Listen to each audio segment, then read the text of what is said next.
Time to get up and stand and speak to the people. He told me to do it in season and out of season. That means when the sun is shining, preach the gospel. When the wind is blowing, preach the gospel. When it's storming outside and you can't see your hand in front of your face, preach the gospel. We have a duty. We have a charge that has been given upon us to tell a dying world that the wages of sin is still death. But there's a gift that comes. You see, you understand that when you go to work, you're clocking in to earn a wage. And when you're sinning, you're clocking in and you're earning a wage. You may not get that reward on this side, but you might just get it on the other side. And if that reward is death, how hard are you working for? All right. Sometimes we work so hard at not letting people know we are Christians. Hiding the fact that we go to church on Sundays. Hiding the fact that we serve a living God. We work so hard to blend in with the crowd that when payday comes, we're going to get a big check.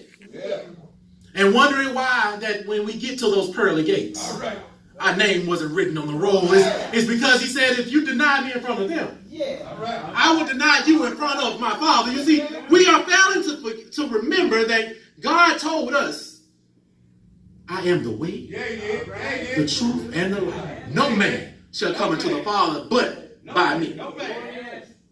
We're trying to find a quick recipe to go around and to get in, forgetting the charge that we have to keep. Pastor Johnson's motto since he has been here has been, woe is unto me if I preach not the gospel. Woe is unto me. He says, it's going to be weary on my soul if I preach not the gospel. What is the gospel that we're preaching? What is it that we're telling people about? Are we only talking about how good God is when we find extra money? Or when a bill is unexpectedly paid? They say, you paid a little too much. God is good.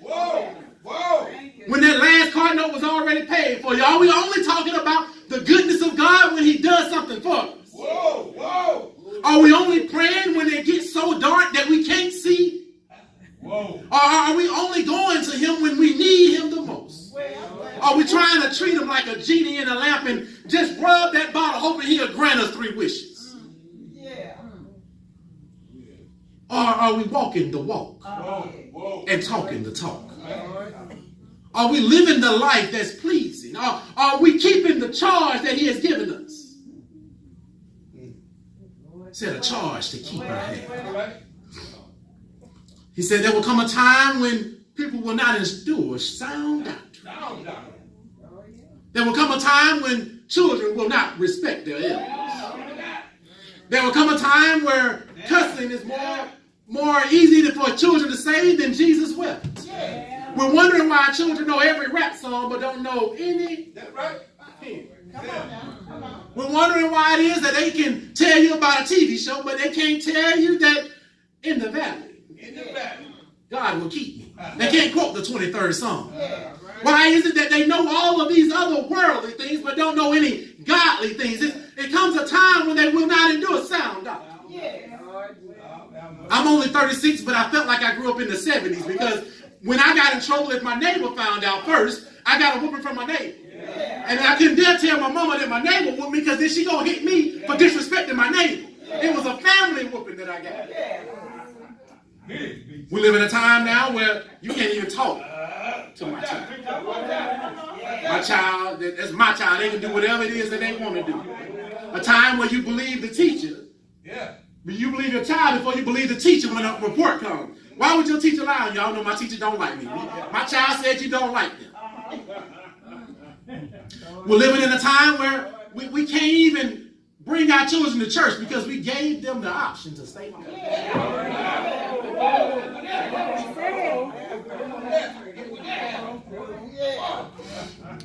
I'm not talking about nobody. I'm just saying what I'm saying. We're living in a time where we give our children choices. We allow them to have adult conversation. They're sitting in the room where you're having your girl talk and your 12-year-old is having girl talk, and now she's out there talking to her girls the same way, and we're wondering why there's no respect in the household. We're living in a time where they won't hear sound doctrine. We're living in a time where they have the lust for themselves. A time where everything that used to come on late night is coming on during family time. You can't turn on a show where you're seeing something that you used to only see after 10. And it's coming on at 6. They're putting things so abruptly in our faces and we're just going with the time. Don't want to ruffle no feathers. Feeling like if we say something, then we might lose a friend.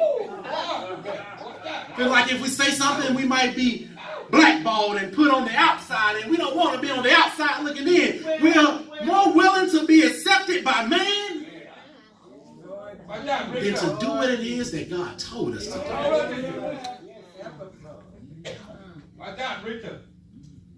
do. We're so caught up in ourselves. Can't come to church if my hand ain't done. Mother's Day is next Sunday, and we're going to have some sharp mothers up here. We're going to have some sharp mothers in every church around the city, and they all had to put on their Sunday best just to come praise God. It makes me wonder, are you coming to look good? Or are you coming to hear a word from the Master? We become lovers of ourselves, and we can't even step out right if we ain't got a pair of new shoes on. I had to go to a banquet, and I got to make sure I got on a fresh suit. Got to make sure I got my hair cut. And God told me to come as I am, but I got to look good because I don't know who all going to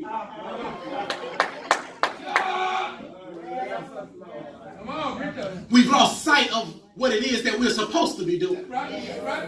We can tell you better what Sister McDowell had on than we can tell you what the preacher preached about. One of the first things, she had on some nice shoes. Them shoes, I love them shoes. I had to find out where she got them shoes from. And she always had something real nice in her hair. Like, well, what was the message? Well, I think he came from Matthew. But I'm telling you, Sister Johnson was beautiful. She was just glowing. And we're talking about everything that we see. Yet we're forgetting the reason that we're celebrating. We're forgetting that we came into the house of God to hear a word from God, and something had to be planted in our ground. But we got stony hearts because our view has been distracted. We're so caught up in these worldly things, and we're forgetting that we have a charge to keep. I tell people at my job, I tell my manager at my job, I say, well, if you want me to do more, I need my title to reflect the work you want me to do. Because my job description says to do A, B, and C. You want me to do E, F, and G? Pay me E, F, and G. Now, the thing about God, when he charged, he paid the price for it. So if he asked you to do X, Y, and Z, X, Y, and Z is all in the job description. You see, he didn't just give it all to one somebody. Pastor Justin says all the time, God's plan is too big to give it to just one somebody. So he gave us all a little bit to do, but yet we don't want to do it because that's not in our job description. We don't want to do it because that's not my job type. I'm just an usher. I ain't got to say nothing. All I got to do is open the doors and hand out flyers. I'm just a choir member. I'm not the lead. I just background. All I'm going to do is my job. We are forgetting that God had paid it all. And the thing about him paying it all is that he gave us some bonuses in there. See, we're forgetting about God's healthcare plan. We're forgetting about the strength that he has given us, how he wakes you up every morning and clothes you in your right mind. See, we forget about that health of your limbs. We forget about that job that we're going to, that we didn't get fired when we should have got fired because God's grace and mercy had kept us. See, we're forgetting about God's benefits and everything that he has done for us and all that he continues to do for us, and yet we just want to be pew members. We are the body of Christ. And if you are a body part, whether you the little finger or the big toe. You serve a purpose. Everybody can't be eyes so they can see. You might be a better listener than you are a seer. So you need to use your ears to hear. You need to do your job and do your part because you have a charge to keep. Have mercy. You got a God to glorify. There's no need to be men pleasers. To make sure that we got our name on man's roll. Make sure we're an A-lister. We want to be part of everybody that's doing the in-crowd things, and we're forgetting what God said.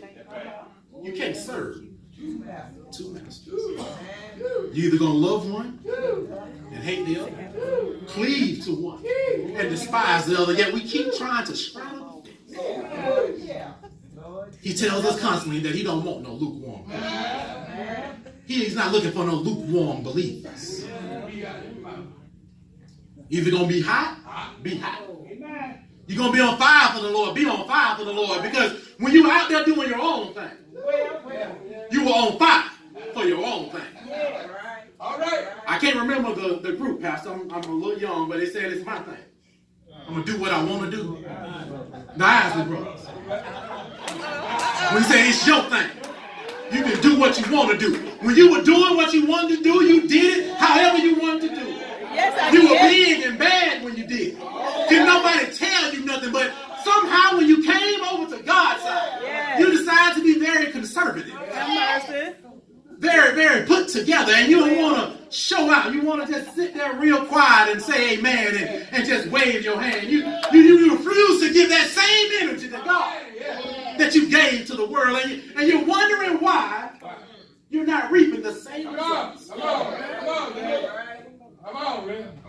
You're wondering why your heavenly benefits don't seem to be kicking in the way your worldly benefits did. When you was out there drinking, you knew you was going to have a hangover.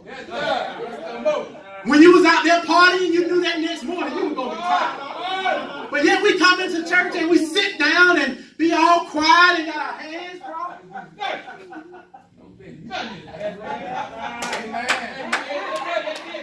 And wondering why we're not receiving anything from the Lord. You get out what you put in.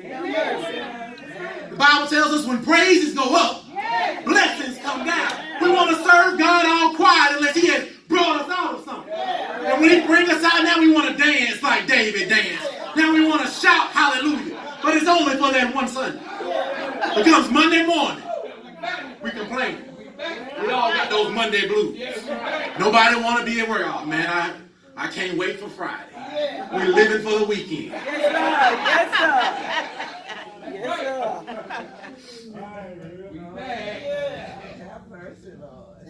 that's all right. When we're doing things for the Lord, when we're doing our job, he gives us our reward. See, when you're looking for your reward, you can't be looking for monetary things. Because the things that God blesses us with don't hold a monetary value.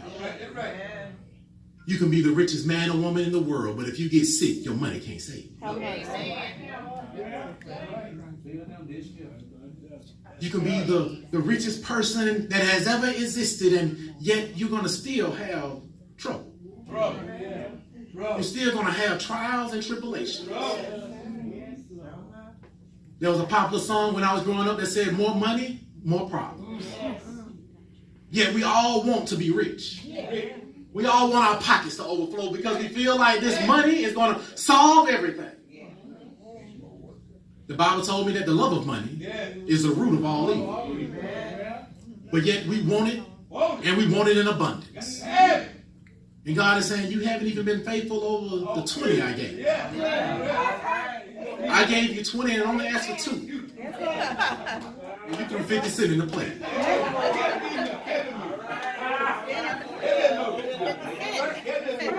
You're saying that you want a Mercedes-Benz S-Class. But your Honda, you ain't even got an oil change on. You're saying you want this big 10-bedroom mansion, but yet you can't keep your 2-bedroom apartment clean. I'm trying to figure out what it is that you're asking me for when you're not doing what it is that I asked you to do. You got a charge to keep.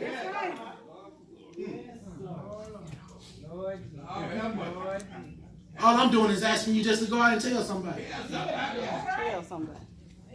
There's a song that the male chorus do that says, I'm just a nobody. Trying to tell everybody about somebody who can save anybody. See, we don't want to look at ourselves as nobodies because we all want to be grand in some form or fashion. I'm known on this street. Just ask somebody about me. They can tell you all about me, but you're just a nobody. See, if you're trying to be somebody for this world, you're going to end up in hell with everybody knowing your name. I'm just a nobody. Trying to tell everybody that I know somebody that got a healing in the hem of his garment. I know somebody that can speak and the dead will get up. He'll speak again, they'll lay down, never to rise again. I'm trying to tell you about somebody that can give you peace in the midst of your storm. So you're looking for somebody to stop your storm. I'm telling you that in the middle of what you're going through, you can have peace. I'm telling you that I know somebody. I know a man that'll hold your hand when all your friends have left. See, I know a man that'll stick closer than a brother. He told Jeremiah that before you were conceived in your mother's womb, I knew you. I called you and I ordained you. Somebody that knew you before your grandmama knew your granddad. Somebody that loved you all the way from the rocking of the cradle to this very moment. Every ache and pain that you had, he gave you healing. Every good day and every bad day, he saw you through. I'm telling you that I know a man. And I'm not telling you this just because I'm standing up here Sunday. I'm telling you this because there's a charge to keep that I had. I got a God to glorify. See, he did something for me that can't nobody do. See, I love my mama, but my mama couldn't do it. I love my daddy, but my daddy couldn't do it. I had a praying grandma, but my grandmama couldn't do it. I got a loving pastor, but my pastor couldn't do it. He paid a price one Friday evening on a hill called Calvary. He paid a price knowing that I wasn't going to do everything that I should have done. Knowing that I might not be everything that I ought to be. But in spite of me, he paid that price. In spite of me, he took nails in the hand. He took nails in the feet. They say they whipped him all night long. In spite of everything that I'm going to do wrong, he did this for me. There's a charge to keep that I have. That's all right. Amen. And you have a charge to keep as well. You have a charge to keep. You have a God to glorify. Not because Sunday morning is the day we choose to worship. Not because it's just tradition. In spite of everything we did wrong yesterday. See, I can go back down memory lane. I'm just going to go to yesterday. How many times yesterday you told God you were going to do and you forgot to do? How many times did you eat and you actually blessed your food? How many times did you thank him for traveling grace as you went up and down the highways and byways? I'm talking about just yesterday. How many times did you thank him for that job that you don't like clocking into? I'm talking about just on yesterday. He did so much for us just on yesterday that this morning he looked at that death angel and said, get back. Today's not the day. Then he touched your mind and you had the sense to turn off your alarm clock. You knew that your pants went over your feet and your shoes didn't go on your hands. He gave you that grace that when you got into your car, that one, your car was still there. When you turned that admission, it clicked right on. You drove all the way to Macedonia Baptist Church. You got a chance to hear 4 songs. You got a chance to give twice. You got a chance to be among the saints. In spite of everything we did wrong on yesterday. In spite that we might have forgot to say thank you, Jesus, this morning. The fact that we might have forgot to say thank you, Jesus, this afternoon. In spite of everything we've been through, you got a charge to keep. Because he did something for you that nobody could do. He did something for you that you don't deserve to have done. Because he loves you that much. And anybody that loves you that much, you ought to want to talk about. you fall in love with your sweetheart, that first time you're telling everybody about it. Like, oh, I love the way, you gotta see how Charles Harper dressed, girl. He's so sharp. Deacon Harper said, oh, Lola, she looking mighty fine in them dresses. We're talking about our sweetheart to everybody that we know. We ought to talk about God the same way. Oh, let me tell you what God did for me this morning. Oh, he touched me with that thing of love. He clothed me in my right mind. He gave me the strength in my limbs. You know, when I looked in my closet, I had clothes to wear. When I looked for some shoes, I had more than one pair. My God has been good to me. Thank you, Lord.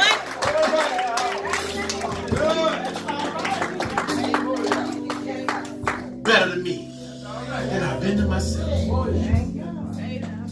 I got a charge to keep. And when he charged me, I'm not just going to keep it here on Sunday morning. I'm going to run and tell somebody. You know, when you get some good news, you can't wait to tell them. We got cell phones now. We ain't even got to, you know, run to that person. We can call them up. You can FaceTime them just so they can see your face. I'm going to FaceTime and say, I'm going to tell you God is good. Like, what did he do for you? Like, he didn't do nothing real big. He just woke me up. I didn't win the lottery, but I got about $5 in my pocket. You know what I'm saying? I paid all my bills this month. Now, I'm going to tell you what God did for me. You know what I'm saying? He gave me gas in my car to drive. I ain't going to brag about just the big things. There's some little things that he did. He watched over my children when they were in school. He kept my mother while she was doing her thing. I got to tell you about how good God is. I got to run and tell somebody. I couldn't keep it to myself. He pays me daily. Forget that. He pays me every minute. Every second. Every moment of the day, God is continually putting things into my bank account. I might not be able to go to PNC and cash it out. But when I go to Heaven's grocery store, everything I need is there.